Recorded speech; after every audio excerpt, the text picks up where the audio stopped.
So a few times during the transcriptions you mentioned captured NBA soldiers. Typically, what was the process for capturing a soldier? How did you capture them, and then what would you do? Well, there were a couple of methods. One is to be able to find a wounded soldier after a battle, and that was nearly impossible because they would always haul off their wounded, certainly, and their dead if they could, so that we wouldn't gather any intelligence about how effective we were or any paperwork off any of the bodies or anything like that. Sometimes they'd miss one because the jungle was heavy, and I never personally in my operations captured an enemy troop, but we had a couple, and also there was a program within Vietnam whereby helicopters would fly over areas where we knew there'd be heavy concentrations of the enemy, and we'd throw leaflets out.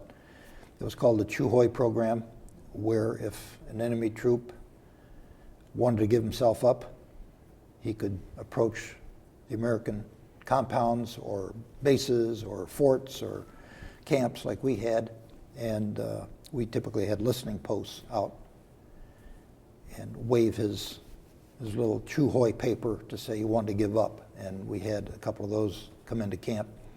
So we would take these individuals and disarm them.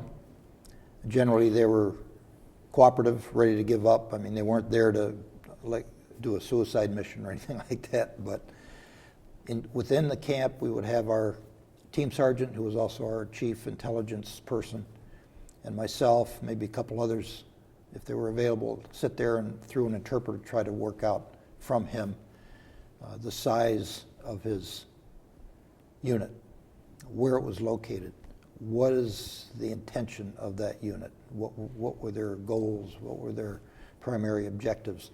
And a lot of times it was just to skirt us, to avoid being detected, and infiltrate guns and ammo and food and medicines and clothing and bicycles into South Vietnam for the Viet Cong and for the North Vietnamese troops to use against the Saigon government.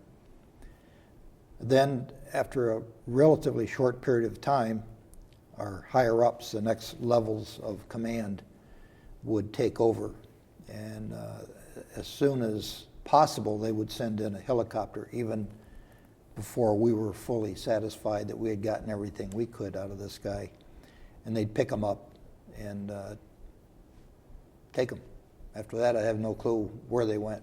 But it was always interesting to see these guys.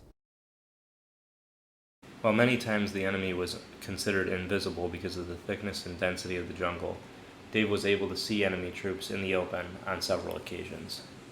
There were a couple of operations that I was leading where we'd come across some troops in the open, and it was at the very southern boundary of our area of operation, demarcated by a river.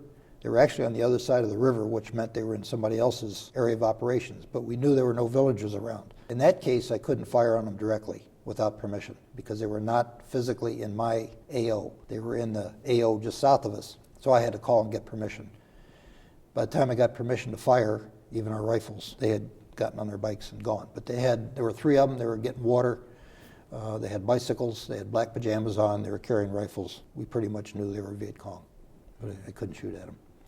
The other time, a couple of times, I was picked up by an intelligence gathering helicopter. We'd fly up to and even across the Cambodian border just to see the size of the enemy base camp that we knew was there, and it was.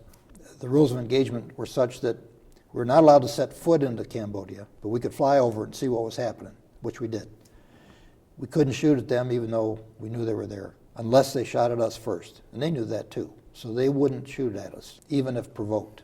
They'd wave at us, we'd wave back, and I took a smoke grenade, which typically hangs on the door of a Huey, threw that down on them one time, hoping maybe they'd start shooting at us, but they didn't.